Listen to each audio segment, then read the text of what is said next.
So I discovered that my wife had been having an affair for what she claims was a year and a half with a colleague from work.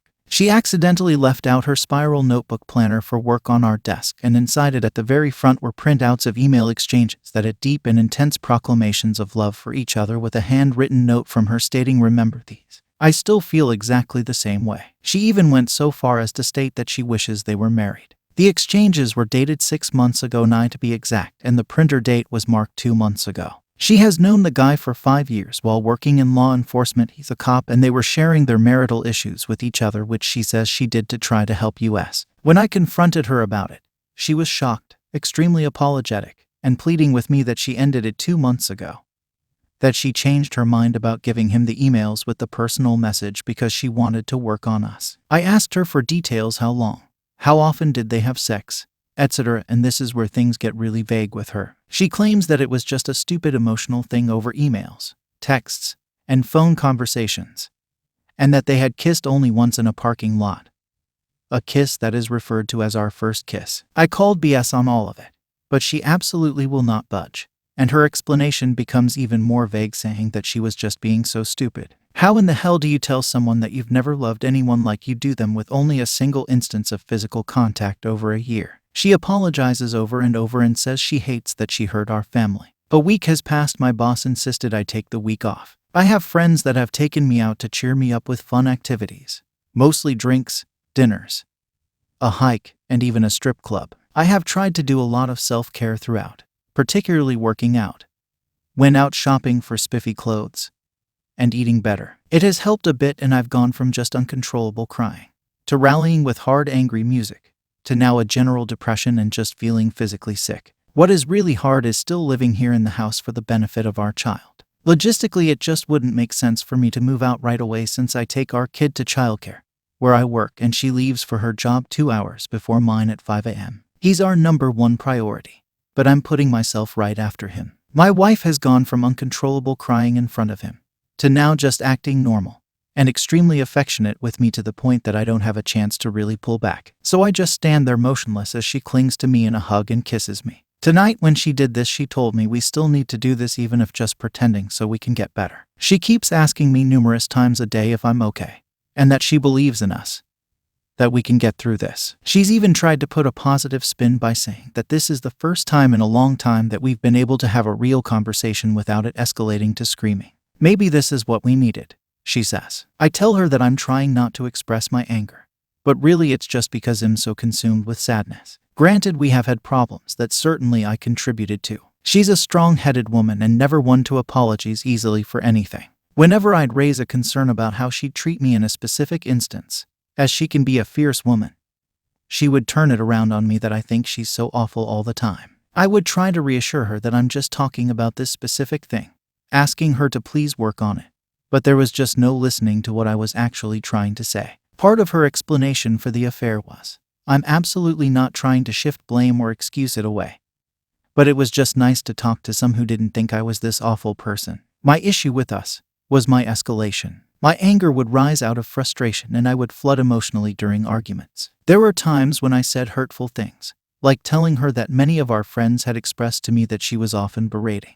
When we would fight, I would always make every effort to bring it back around and apologize for my part, and that I know times get tough, but I believe we can work things out if we get help. This was often met with her quiet stonewalling. Right now, I feel like she is rushing me to forgive her and start working on us. I told her we need to separate for now because I need time and space. The hardest part of all of this is our son and the toll I know it will take on him when I leave and we split our time with him. The compromise I made for his sake is that I'll always be here every night to put him to bed. But that is proving difficult with her intense affection and insisting on hugging, holding my hand, and kissing me. It's so aggressive. What bothers me most about this is that for well over a year we have had next to no sex. I was the only initiator, and she would always avoid me or make excuses. Even shame me that I put on weight and was unattractive. I used craft beers as a crutch because I need some pleasure out of life. She would keep my kisses short as well as my hugs, sometimes telling me I was being creepy trying to kiss her so much. Almost all the affection was coming from me. She turned 40 just last month, and my big surprise to her was taking her to a weekend romantic getaway, just the two of us, where we went wine tasting, had nice dinners, and finally made passionate love for only the second or third time in a year. That's why all of this just feels like such a punch to the gut. Part of me wants to just end it, but I get so depressed when I think about our son.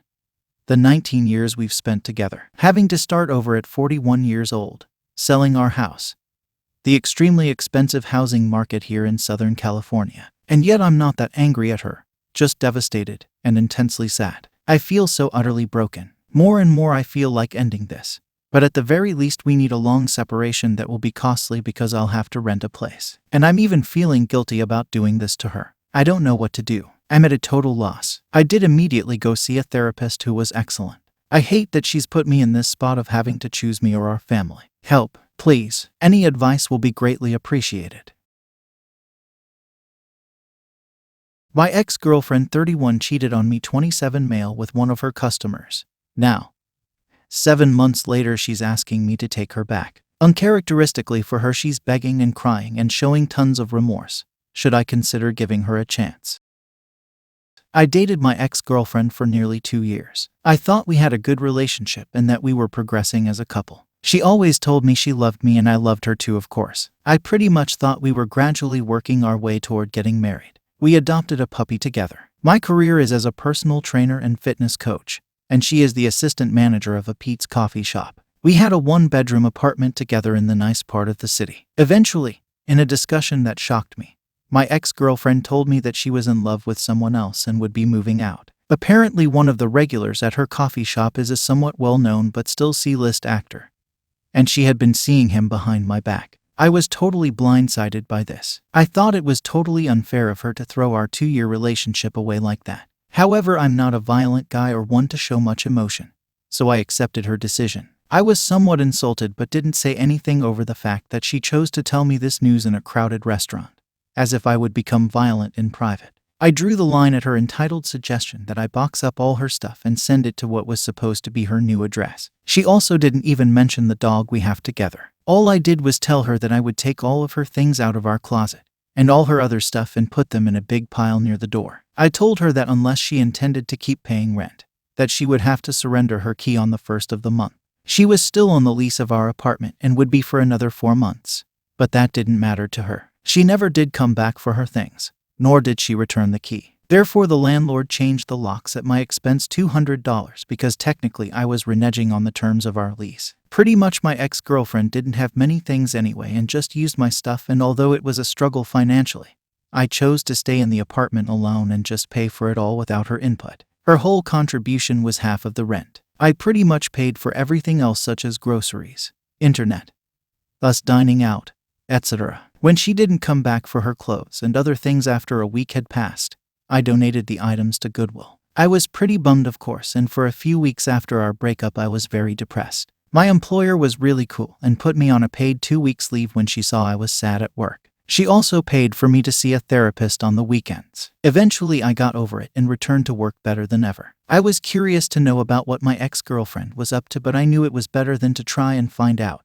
Nor could I follow her on social media because she blocked me everywhere. Fast forward 7 months, and I've been doing a lot better. I've been on several dates. It isn't hard at all to meet women in my profession, but nothing serious has come of them. This was mostly my decision. I even reached boyfriend status with a woman 29 I met at a concert, but broke it off with her after a couple of months. I'm still friends with her though, and we're cool when we run into each other, which is often. I realized that in a lot of ways I still kind of miss my life from when I was with my ex. Well, out of nowhere my ex just starts messaging me on Facebook, so I guess she unblocked me now, about how she misses me and wants to hear my voice. About how she made a mistake and was just confused. She went on to mention a lot of our shared memories together. In truth, I really do miss her, but I'm wondering why she's even trying to communicate with me again. When we were together, I liked the fact that she was in a lot of ways a strong and independent person, even if she didn't exactly pay for half of our mutual expenses when we lived together. Uncharacteristically for her, she began to beg me and plead me to see her.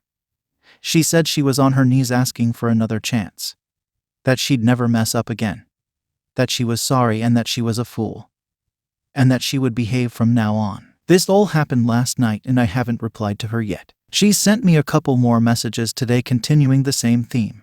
She's sorry. She's begging me on her hands and knees, and all that. She also says that she understands if we can't be a couple, but that she needs me as a friend in her life because she's so sorry she threw me away. She also says that I should at least let her back into my life so she can see our dog. Well, he's sort of just my dog now, but I don't know. It just seems so out of character for her to be vulnerable and begging me. Could this mean that she really is sorry? Should I maybe give her another chance?